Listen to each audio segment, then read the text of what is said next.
Hello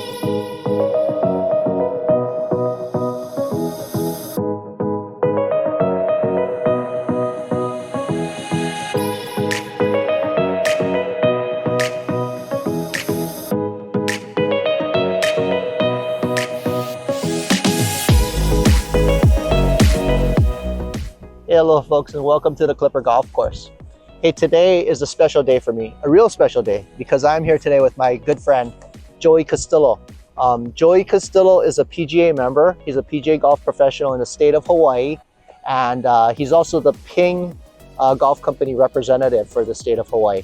So he kind of wears two hats, but Joey is a dear friend. He's one of my very best friends. We go way back all the way to high school, and I thought I'd have him on just because we like to celebrate, you know, prominent people in the state of Hawaii in the golf industry. And Joey's one of them. And, you know, he makes a big difference. He contributes a lot to the game of golf. And so I thought he'd be a good guest to have. But at the same time, I wanted to talk a little bit about his past and how he came up in the golf business or in the golf world and became who he is today. So Joey, welcome, man. Thanks, Kevin. Yeah. Thank you for that generous No, it's true. It's all true. But Joey, so I know a lot of your story. So a lot of this I already know. But for anyone that's going to watch the video, you know, we've got a whole bunch of followers. We need more. Subscribe, please. But anyway, we want to talk about your story. So, you know, I know one of the big parts of your story is being a Castillo, right? Castillo family, right? Ron Sr., then you got Ricky, then you got Ron Jr., Michael, Joey, and then Laurie's in there too. So all the siblings and dad, all golf professionals, all PGA and LPGA golf professionals, right? That's correct. So but I remember in talking to you, you said your dad was never one that was putting the golf club in your hand and forcing you to play golf, right? It was not like that, right? It kind of like he let it happen organically or naturally, right? Absolutely. In fact, one of the things that he told me when I first started playing golf, and I was 6 years old at the time, and only play golf if you are going to make it fun. If it's not going to be fun for you, don't play the game. Yeah. And that's what it was. It was a game. Yeah. But at that time, you know, I'm the youngest of the 5 kids, and my brothers and sister were already playing golf. And, right. You know, it was either stay home, do nothing at home, or join them and play golf with them. Right. And then after that, of course, the game itself kind of hooks you to play. Right. But okay, so how did that happen, right? So you're how old? How old are you? How old am I? No, how old were you at that time? 6 years old. 6 years old. Mm-hmm. Okay. So you see your brothers and sisters, and how much older is Ricky? Ricky is 5 years older than I am. Okay, so he's like 11. So okay, and so they're all playing already. They're already playing. And then here you are, a little kid, and you're like, and you start thinking, I think I want to go too. I don't want to be left out, right? Absolutely. And I remember the day that I got introduced to hit a golf. Oh my gosh, yeah. You know, it was going to be a big event. You know, my siblings and my dad went to the golf course. Okay. And then my mom was going to take me to the golf course later that afternoon. And it was all because my dad was going to introduce golf to me at the driving range. And he put half a bucket of balls in the basket. And that's all I hit. I think he gave me a Blade 3 iron, by the way. Really? and he would tee up the ball, and I would hit those 20, 25 balls, and that was my introduction to the golf. I didn't do anything after that. And then I guess they waited to see if I was interested to come out again. And I don't remember, but I'm sure I said, yes, I want to go out and play again. Oh my gosh. Yeah. And what golf course was it at? Hawaii Kai Golf Course. Really? Was your dad already the head professional at Hawaii Kai? So that was when you were 6 years old? Right. Wow, I didn't realize that. What year did your dad start become? 70s. 1970, 71, something like that. Oh my goodness. Yeah, I think that's when it first opened. The championship golf course just opened. Early 70s, I believe. So your dad was the first golf professional to work there? No, Bill Ping. Bill Ping. When the Hawaii Kai Golf Course was an executive golf course, Bill Ping was the head pro. And then they developed, the golf course after that. Oh, I didn't know that. Yeah. And I think Bill at the time was already retired too. So when my dad came in, he was managing both courses on the driving range. And when your dad came in, was he already a PGA professional? I think he was. I'm not sure. Yeah. I think he was. Because your dad was instrumental in establishing the Aloha section, right? Correct. Yeah. So it's your dad and Riley, Mr. Jim Riley? Yeah. Ben Neely. Ben Neely. Remember Yep. that? Yep. There's 3. And I think I might be missing somebody else too. And because Hawaii used to be a part of the California section. California section. Correct. And so the PGA members in Hawaii would be paying dues, and those dues will go to the members in California. You know? Yeah, right. So a little tough there. Yeah. And I remember the line my dad told the PGA president at the time. I'm going to remember his name. I think it was Pat Riley. Okay. He was a PGA member at the time. And my dad went to the mainland and said, hey, you know, Hawaii, we want to have our own section.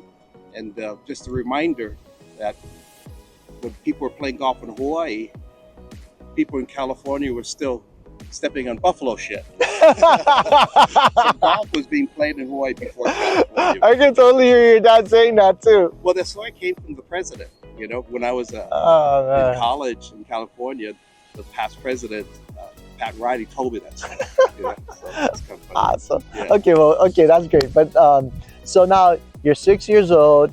You go to Hawaii Kai Golf Course. You hit a bunch of 3-irons. Were they sawed off? So cut down 3-irons. Yeah. Have to be, right? 6 years old. There's no way you're hitting a full length shaft or full length shaft. But so you start taking to it, and did your dad give you lessons right away? How did it all go? Did he just let you hit balls or what? You know, we would get a lesson from my dad only when we asked for a lesson. Okay. He wouldn't insist on giving us lessons or lessons on a regular basis. But playing with, you know, my siblings on the golf course, we kind of watch after each other, you know. We taught ourselves. Okay, but initially, right, when you start playing, I know it's a long time ago, you're 6 years old, but were you just going to like the driving range and the putting green and just hitting balls around and stuff? Oh, we were playing the par 3 course. Yeah, right. Oh, right off the bat. Par 3 course, hitting golf balls. You know, we would be swinging a golf club as soon as the sun came up and when the sun came down. Wow. And we all remember the days during the summer when we didn't go to the golf course. We remember those days. Because that's far and few in between. That's right. It was a special occasion not to go to the golf course. And how, you all got there in one car? Oh, absolutely. Yeah, we did. 5 kids and dad? Oh, yeah, absolutely. You know, seatbelts weren't required. You know? What kind of car was it? It was a 1966 Thunderbird convertible. Was one of the cars. A small car too. That's pretty big. It's big? Yeah, pretty full size. Okay. Car. But you know, it's bucket seats in the front and a long seat in the back. Right. Yeah, but we're small kids. We didn't know any better too. Oh my goodness. Another vehicle was a BMW. You know, in our later years. Incredible. Yeah. So okay, so you start playing golf, right? And of course, what was the junior golf program like back then? You know, Hawaii State Junior Golf, was that what it was? Yeah, it was about 3.5 months long during the summer. It was only in the summer. Only in the summer. Yeah. Yeah, and it would be a competition match once a week. I think it was a Monday, every Monday, and the fee was $1, I believe. You have to pay $1. That would include, you know, the green fees and playing out there. Right. And you never knew when you were going to tee off. Everybody shows up. You just show up. Just show up, and then kind of like whoever's ready can go, or you know, anybody has a reason to go first will go first. Right. If not, you just practice and putt it until your name got called, and you play. And there would be a winner every week. And did you start that right away, or was it a couple of years? How'd that all work out? I started competitive golf, I think when I was 8. I think that was the age you could start. Couple of years of learning and putzing around the par 3 golf course. You know, I was one of the few young kids that had access to a golf course on a regular basis. You know, the Hawaii Kai Golf Course. So, yeah, you know, I never knew whether I had a good game, bad game. You know, I always judged it against my older siblings. Right, and when you're young like that, it's hard to keep up, right? Yeah, it's hard to keep up, but you don't know how good you are. Right. But what I started doing was winning a lot of tournaments. From 8, 9. So you're like, oh, I'm pretty good at this. 10, and then at 11, I think I would have still kept on winning everything I signed up for, but the adults convinced me to move up a bracket. Play up. Play up. Wow. And if I could take that back, I would. Yeah. So at 11 years old, I was playing in the 13 and 14 division. Yeah. And I did that for that 1 year. Did you win any of those? No, I didn't win. But my goal was, the big difference was at that age, you're playing the par 3 course. Mm-hmm. So from jumping the 8 division, now you're playing Championship. You're playing a golf course that's 6,500 yeah. yards. Did you at least play up, or they're making you play back? No, same fees. Oh wow. Yeah, that would have been nice to play up. Right. Right. So every par 4 was hitting a driver very well. No, I get it. So when you say if you had it to do all over again, you would not have jumped up, because you feel like that might have kind of stifled your growth a little bit, because now you go from being dominant player, accustomed to winning, winning is what you do, to all of a sudden you're in the back of the bus now, right? So that's it kind of exactly right. It hurts the psychology, right? That's exactly right. Oh my goodness, Joey. Yeah, so 11 and 12, but those last 2 years, I wasn't used to winning. Yeah. Yeah. My goal out there was to break 80. Yeah. Sure, I do it once in a while, at age 11 or 12 or whatever it was. Right. Actually, I didn't break 80 until I was 12 years old. Not until I was 12 I broke 80. But yeah, that's pretty awesome though. Yeah. So what about your siblings? Did they break 80 when they were younger than that? I don't know. Yeah, I bet it's all around the same age. Maybe. Yeah. Okay, so wow. So they make you play up, and you start playing up. And of course, once you went up and started playing up, you did that for the rest of the time, right? Absolutely. I never went back down. Right. So after subsequent years, did you eventually start to become competitive and win? When I was 13 and 14, I wasn't winning all the time, but I was earning second place. Almost every event. Playing up. So you're 13 and 14, but you're playing with 15 and 16. No, I'm staying in the 13 and 14. So you stayed there. So you stayed there. Okay. Yeah. And so now all of a sudden the kids came up from behind, and you were at that same age, but you weren't as dominant of a player as you were when you were younger. Right. That's why you have that regret that you wish you. I get it. 2 years. I get it. So that's case in point that did stifle your growth, because if you had stayed in that division, you would have probably tracked all the way along, right? I get it. Wow, I didn't know that. What would be really nice is if I could play my own bracket at that time, and on a different day that week, I play the upper bracket. Right. That would be cool. Right. That would be cool, because you still get to win. Yeah. It's kind of like a confidence killer in a way, and it conditions your brain differently, right? You start conditioning to be a beta instead of an alpha, right? You know what I mean? I get that. And you know what's interesting too is that I'm gonna kind of go off the subject a little bit, but it relates exactly to it and supports what you're saying. My son plays soccer, right? And there are kids, and even just going to school, there are kids that because of the time of the year they're born, right? Mm-hmm. They're the same age, but they stay back a year. The parents hold them back. You know what I'm talking about, right? Right. Almost 100% of the time, those kids have an advantage because they're more mature. You understand what I'm saying? Right. They literally have almost a year of extra maturity. And when you're a kid growing up, that 1 year makes a big difference in maturation. You know what I mean? I see that point. Yeah. I've never looked at it that hard, but it's hard to measure how much mature they are. No, but it could make a difference. It does make a difference because I remember some of the kids he played soccer with and went to school with, and I'd be like so impressed with certain individuals. I said, wow, and then come to find out they were the ones that were held back, but they're in his grade, right? Mm-hmm. And like, wow, that explains a lot why that kid is so mature. And it's usually the maturity that helps them to perform better, right? They're just a little more developed. Do you know what I mean? Yeah. And so going back to you now, I think that, if you were able to grow up at that pace in the appropriate age bracket, that definitely would have been different. You know, we don't know exactly what would have happened, but it would have been different. Maybe. Yeah, maybe. Okay, Yeah. so neat. So, okay, so and I wanted to share that. Yeah. Because if Yeah, you why? ever have, you know, a child like that in this too late already. Mine's grew up. You should have told me a long time ago. But I think being able to win a lot, Yeah. you know, building that confidence, Yeah. means so much. No, this is great. Sport. Yes. And you know what? That's why we do these videos. We do these videos for a couple of reasons. The YouTube channel came about because we were always promoting our golf course with, you know, flyers, email, you know, the traditional methods, right? Mm-hmm. And we decided, you know, we thought YouTube videos, you know, this is a neat way to promote the golf course, you know? And so we do this to not only promote the golf course, but, you know, every week we make videos. So we try to think, oh, what are we going to make a video about? And we try to share knowledge. We try to share information. And by you talking about this is good because there is a parent or parents, hopefully, that are watching our videos, right?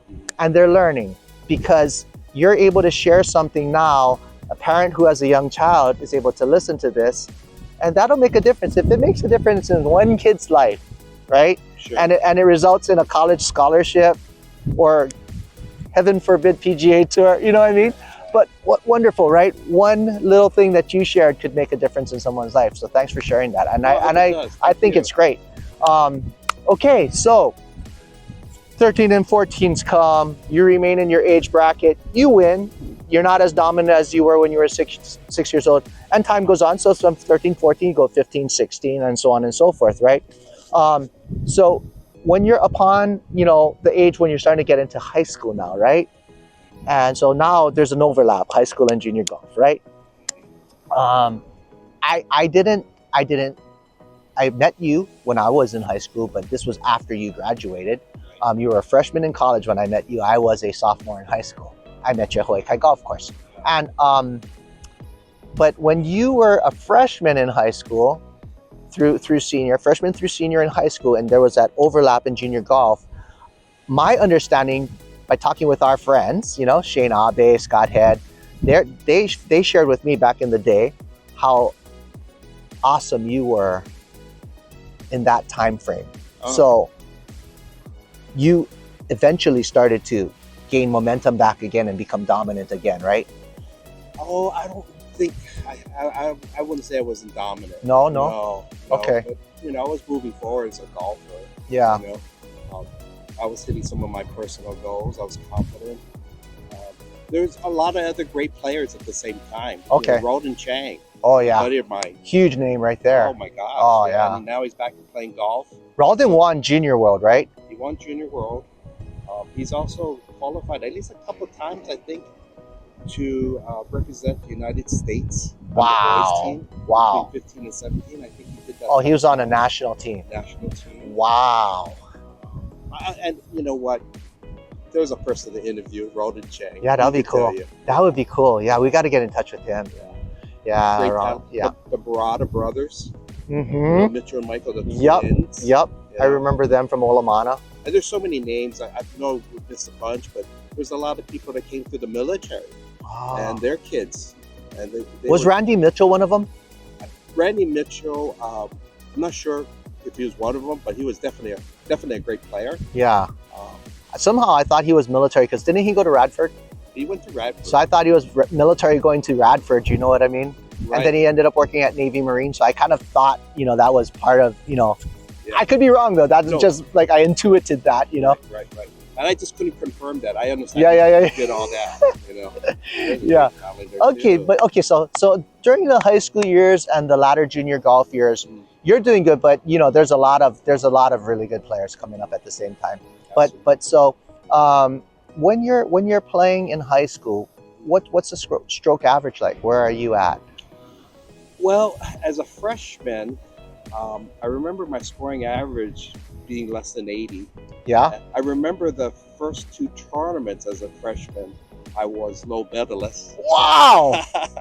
So that was kind of cool. That's killer. I can't remember what I shot, but I think it was, one was par, one was under par, something like that. Nice. You know, as a freshman. As a freshman, and my two brothers were on the team. Right. Nico and So you Ronnie. beat them too. But after the first 2 rounds, you know, the very first 2 rounds in high school, I was leading, right? Wow. And then, you know, my brother Ronnie Jr. made sure they didn't last. That's what loving brothers do. And that first year was kind of neat because the format was you could have 6 players show up to the tournament, and you would take 4 scores. That's how it was for me too. Yeah. So that 4 scores was your team score. Well, we knew that whole year, right? The 4 of us, our 4 scores were going to count in every tournament. Oh my gosh. Because the 5th and 6th person that we had in the team, right. you know, we carried like 8 other people, but none of them could break 100. So it was like, was it like, wait, Joey, Michael, Ronnie, Laurie? No, Craig Tam. Oh, okay, Craig Tam. Laurie just graduated. She just graduated. Okay. So Ron Jr. was a senior. Our brother Michael was a sophomore, and I was a freshman. And then we had Craig Tam, who was a senior. But it's kind of neat. That is super neat. We won every tournament except the states. And the state tournament, we lost by 1 stroke. To who? To Kauai High. Really? Yeah. Who was on that team?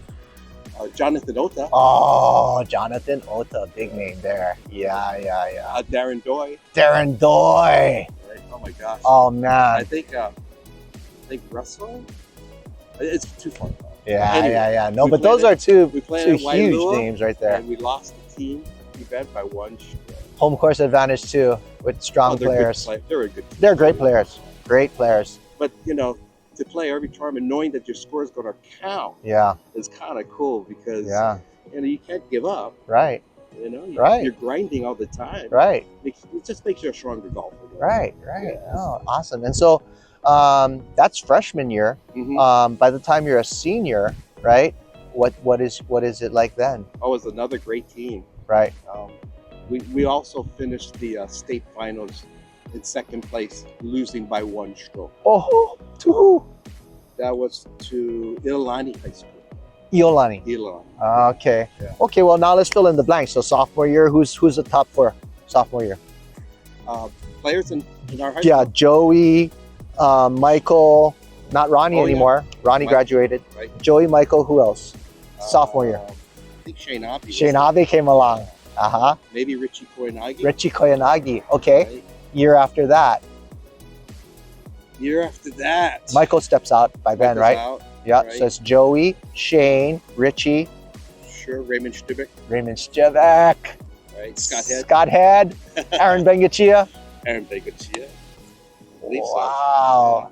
Yeah. And then your senior year. Just about the same team. Same team, yeah. So did you win states anytime within the 4 years? 2 seconds. 2 seconds. Place. Wow. Yeah. So neighbor island teams are strong, and well, Iolani too. Wow. Oh, yeah, a lot of strong teams. Yeah, a lot of strong teams. A lot of the private schools had strong golf teams. Yeah. Okay. But so I think the advantage we had at Kaiser was being able to use the Hawaii Golf Course facility. Heck yeah. You know, having a facility for every high school, or a high school that has a facility for them to use right after school is huge. It's huge. And you know what? That's the only reason why I'm sitting here talking to you today, is because, you know, for me, I started golfing when I was a sophomore in high school.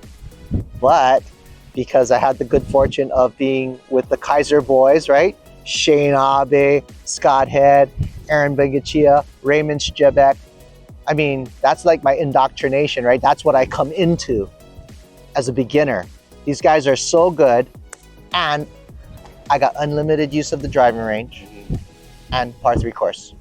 And I'm out there every day. But you also have to earn it too. Oh my God, right? yeah. You have to go out there and pick the range balls. Yes, and so pick forth. the range balls. It wasn't free. Right. It wasn't free. Yep, because Mr. Castillo, he had a deal with us. The deal was on Wednesday, I believe it was, we got to go and clean pick the driving range, which means all the balls on the range, as well as we go into the mountain. In the bushes. In the bushes. That's right. Throw all the balls out of there Yeah. into the driving range, and the picker goes and picks it up, and then we come along and pick up what the picker missed. Yeah, absolutely. Every Wednesday we did that, and every day at closing time, we go into the pro shop, we empty the rubbish and vacuum the shop.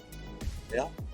Yeah. Sounds all right. So we worked. Right. I mean, you know, that's the thing, like, nowadays, God bless. I mean, I love the kids, and you know, I have kids, but you know, we have missed something by giving it all away for free. You know, earning it. It didn't take a lot of effort to go clean the range on Wednesday and clean the shop in the afternoon, but it instills good values. It teaches you give and you receive, not just a one-way street. Right. And the thing is, when you're a kid, right, it wasn't fun picking up the range. No, it wasn't. It wasn't fun working, you know, or vacuuming or cleaning up the restroom, right? It wasn't fun, but that was the deal. Right. Right. It was a heck of a deal. Now you look back as an adult, you're like, man, picking up balls in the bushes, that's fun. Yeah. But yeah, like I remember, you know, I started golfing, and because I could be at that golf course 7 days a week, oh my gosh, that accelerated the improvement and having to compete against those guys, right? Absolutely. And then there was another guy, his name was Todd Hall, and another guy, Alan Lau. And so there were 6 of them, and I was brand new, and I had to compete for that 6th spot so I could play. Sure. And I played some matches my first year. Yeah. Oh, yeah. Because I got better, because I worked so hard and I fought for it, you know. But that helps you to get better, you know. But anyway, okay. So you graduate high school, right? Any accolades, like junior golf, high school, individual accolades? In golf? Yeah. Sure. There was some. What did you have? Well, you know what? I'd like to remember my very last junior golf. There you go. tournament. Okay, let's talk about that. It was I was 17 years old. Yeah. And we played at Klipper, which doesn't That's exist anymore. Molokai. On the island of Molokai. And I think it was a 3-day tournament. Wow. You know? And at that time, you know, I'm not real happy with my game. I'm kind of struggling, but just, you know, do the best I can. And I ended up winning. Right? I ended up winning, and then it didn't hit me until years later. Like, oh my gosh, you know, that was my last junior golf tournament, and I won. You know, incredible. It was cool. Do you know what the scores were? No.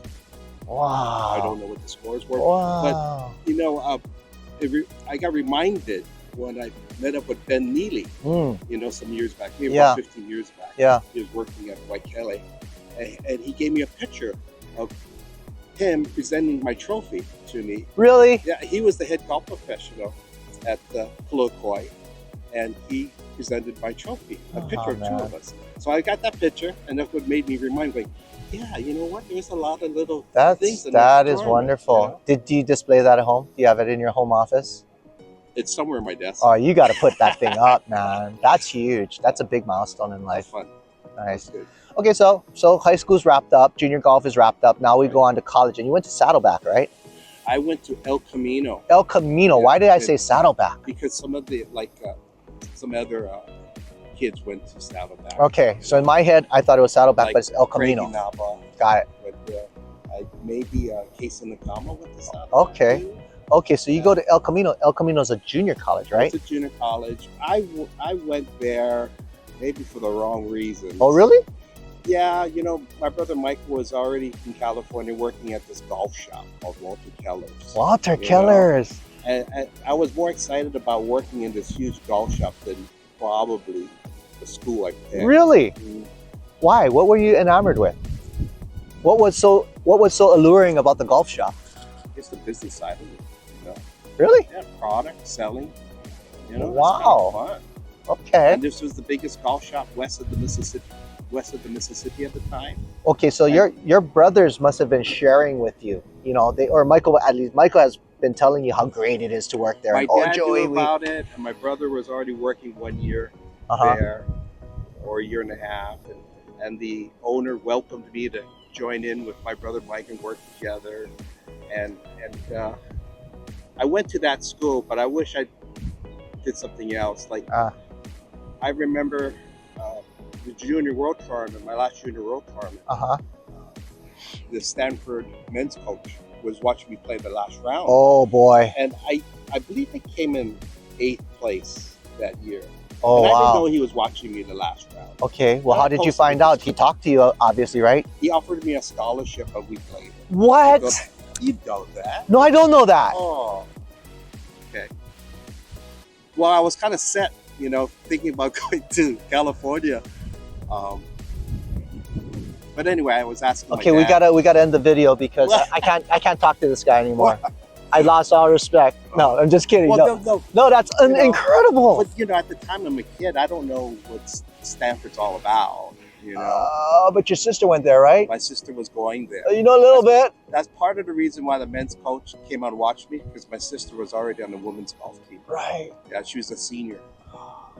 And so I had an opportunity. They were going to give me a scholarship to play at Stanford, and I declined it. Another one where I wish I took this one was West Point Academy. Really? Was going to give me a scholarship for golf too. How is it that they scouted you? I don't know. It's probably because the Junior World Tournament in San Diego is probably one of the biggest. Right. So they were out there just watching, and you did good. You got 8th place. I mean, that's huge. Yeah. I think I did pretty well most of the time in Junior World. Oh, so you had a history of it. You've done well many years. Okay. Yeah. I did okay. What's your highest finish? My best finish, I think, was 7th place. Oh. Then I did at 8th and 9th place. That's huge, though. That's a national tournament, man. Yeah. That's all the best. That's the best. In our days, that's the best of the best. That was it. Yeah. But, I never felt like I played well in those tournaments. Right. But I did okay. Yeah. But I felt like I should be winning some of these things. Right. But I wasn't close to winning. Right, but still. So I don't know what, I needed something else to kick me over. But like your brothers or sister or your dad, they weren't telling you, Joe, you did really well. Don't be discouraged because that's a good showing. You didn't have your A game or anything like that. You did. You know what? I'm sure they said all that, but you have to. It was just going in one ear and out the other. No, for sure. Understand it too. For sure. But my siblings and my dad, they're all competitive. We don't have to talk about how to be competitive. All you have to do is watch. Yeah, be a part of it, right? To it. No, you know what? I've had the pleasure of playing with you and your siblings and your father. And pleasure. Oh yeah, it's awesome. I mean, to watch you guys go at it, it's amazing. I remember, I don't remember specifically where or when, but I remember like when the first impression was, wow, these guys are after it tooth and nail, man. This is not like a family outing over here. This is like sharks in the water with blood. Yeah. And then listening to your dad give you guys the little bit of that gamesmanship, and I'm like, oh man, Dad is giving it to him too. Thank God, as we got older, we backed off quite a bit. I'm sure it was fun because you're the outsider looking in, but when you're the inside, oh yeah, things are red. Oh yes, I can imagine. Well, that's why you're so good, Joey. I mean, you're talented too, but there is something to be said for how you're bred and groomed, right? Yeah. But you know what golf is to me? Golf is about being able to do it and have fun. Mm-hmm. And you're very good at that. No, you know what? I will give you that 100%. Of all of my friends, I would say if I would have to pick one person, that if you take the side of competitiveness as well as recreational, so playing for score, playing for fun, and melding the two into one, someone that does that, both of those things well, you're probably the best. Oh, yeah, thank you. It's always pleasurable playing with you, except for when you're being a jerk and giving me a lot of crap. That's probably why I don't win. I just finish okay. No, but because I am a nicer guy. No, you do. We have a lot of fun. You have a lot of fun. Sometimes it's at my expense, but that's okay. We're not here to talk about that. No, but yeah, you do definitely walk the walk. You enjoy the game. It shows. You're passionate about it. By the way, the things I do to you on the golf course is to humor myself. I know this. Okay. And that's what's really important. Yes, I know. To humor myself. I know, because there's the most important person on the golf course is you. No, but we tease. Yes, no, it's all good. We try not to be. It is all good. No, it's all good. Sometimes we slip. It's okay. Yeah, it's okay. It's all love.